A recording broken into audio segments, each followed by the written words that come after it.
Hello dear student, एक बहुत ही basic और इम्पॉर्टेंट वीडियो है बच्चों, थर्मोडायनेमिक्स फेज ट्रांजिशन में। ठीक है ना, enthalpy change, internal energy change, ठीक है, हीट ट्रांसफ़र और वर्क डन। ठीक है, इसको कैसे निकालेंगे बच्चों? तो क्या होता है कि जो भी थर्मोडायनेमिक प्रोसेस जहाँ पे फेज ट्रांजिशन होता है वो बच्चों रिवर्सिबल नेचर का होता है। ठीक है ना, ये क्या होता है? रिवर्सिबल होता है। ठीक है, तो इसमें प्रेशर और टेम्परेचर दोनों कांस्टेंट होता है ना, प्रेशर और टेम्परेचर दोनों कांस्टेंट होता है। क्लियर? तो जैसे एग्जांपल हमने लिया है वाटर सॉलिड और वाटर लिक्विड का। ठीक है, वाटर सॉलिड और वाटर लिक्विड का। तो बच्चों आइस और वाटर लिक्विड की डेंसिटी में अंतर तो होता है लेकिन बहुत कम होता है ना। वाटर सॉलिड की डेंसिटी कम होती है, आइस की डेंसिटी कम होती है और वाटर लिक्विड की डेंसिटी ज़्यादा होती है, बट इनमें डिफरेंस बहुत कम आता है।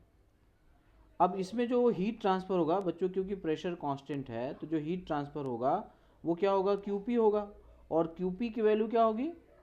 क्यूपी क्या होता है? Heat transfer at constant pressure को ही क्या बोलते हैं बच्चों? इंथैल्पी बोलते हैं। अब ये जो इंथैल्पी होती है ना बच्चों, ये एक्सपेरिमेंटल होगा, ये मेजर करना पड़ेगा, है ना। ये हम देख के नहीं बता सकते। उसकी लेटेंट हीट गिवन हो सकती है या इंथैल्पी आपको गिवन होगी, तो एक डेटा तो आपको गिवन ही होगा। क्लियर? अब इसको फर्स्ट लॉ थर्मोडायनेमिक्स में, ठीक है ना, ये इंथैल्पी का एक्सप्रेशन होता है बच्चों, delta H is equal to delta U plus delta P V. Delta P V क्या लिखोगे? P two minus V, P two V two minus P one V one.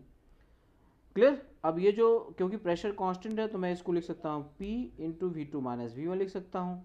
अगर डेंसिटी गिवन होगा तो बच्चों एक मोल के लिए V2 और V1 निकाला जा सकता है ना। डेंसिटी गिवन है तो वॉल्यूम क्या होगा? मास बाई डेंसिटी, वहाँ से हम निकाल सकते हैं। ठीक है, अब क्योंकि अगर डेंसिटी में अंतर बहुत कम है तो वॉल्यूम में अंतर बहुत कम आएगा। अगर वॉल्यूम में अंतर बहुत कम आएगा तो V2 माइनस V1 को हम लोग नियरली जीरो ले सकते हैं। ठीक है ना, तो यहाँ से डेल्टा एच और डेल्टा यू नियरली सेम आ जाएगा बच्चों। सॉलिड और लिक्विड में उसी तरह इंथैल्पी है ना, इंटरनल चेंज सेम आता है। सॉलिड और लिक्विड की बात हो रही है बच्चों, गैस में तो बहुत अंतर आता है। गैस में जो यहाँ पे लिखा है ना डेल्टा पी भी, इसके जगह हम लोग delta N G R T भी लिख सकते हैं। ठीक है, लेकिन अगर सॉलिड और लिक्विड है तो ये P two V two minus P one V one होगा, which is P into V two minus V one हो जाएगा। V two minus V one nearly zero होता है बच्चों, क्योंकि डेंसिटी में अंतर बहुत कम होता है। तो अब क्योंकि इंथैल्पी जो है एक्सपेरिमेंटल है, ठीक है ना, इंथैल्पी जो है वो एक्सपेरिमेंटल है। ठीक है, तो यहाँ पे ये गिवन होगा, तो डेल्टा एच आपने निकाल लिया।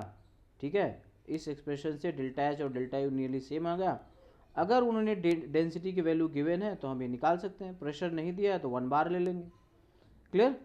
वर्क डन आते हैं बच्चों, तो वर्क डन निकालेंगे, W is equal to minus P external D V लिखेंगे, है ना। Minus P external D V क्या होगा? V2 माइनस वी वन होगा। अब अगेन क्योंकि अगर V2 माइनस वी वन में अंतर बहुत कम है तो उसको हम लोग नियरली जीरो मान लेंगे, तो वर्क डन क्या है बच्चों? जीरो आ जाएगा। ठीक है, तो इस तरह से हम लोग क्या निकाल चुके बच्चों? QP निकाल चुके हैं, which is delta H. Delta H और नियरली डेल्टा यू क्या है बच्चों? सेम है। ठीक है, और वर्क डन नियरली क्या है बच्चों? जीरो है। ठीक है ना, नियरली क्या है? Minus P external D V आएगा, और D V tends to zero, तो वर्क डन क्या आ गया? जीरो आ गया। तो हमने क्या निकाले बच्चों? तो क्यू, डेल्टा एच, डब्लू, है ना, डेल्टा यू, ये सब निकाल लिया। ठीक है बच्चों, तो ये एक बहुत ही बेसिक सा क्वेश्चन है।